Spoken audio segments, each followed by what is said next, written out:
Do you mind sharing a bit of your journey with grief? It's surprising. I'm someone that thinks I have all the steps sort of figured out, and if I don't know, I try to prepare myself for it. Grief kind of feels like layers and waves, this ongoing roller coaster that you just hop on. Sometimes it feels like a flood, sometimes like you're almost being buried in the ground, buried alive. Sometimes it feels like you have to fight your way out of the ground. Sometimes like you want to just lay in the coffin and surrender. Sometimes like euphoria. Sometimes like you're in a space of delusion. But I experienced it recently with a particular situation, friendship. I did a little bit of research and I just allowed myself to go through it. But I was so unconscious of what was happening. I'm over it now. Well, I'm not over it, but I'm still kind of grieving, because that's the thing about grief. It's like there are times where it feels like you come back to normalcy towards the end of it. There's no end, but what I've been kind of just consolidating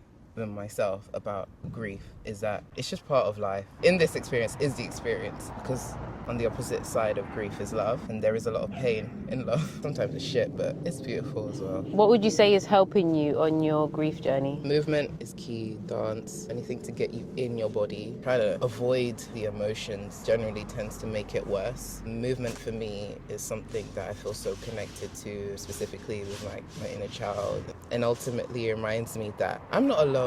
This experience that we're in is transient. What I am choosing to keep right now is the good memories that I had from the experience that caused me to feel grief. And that reminder is just love and coming back to love.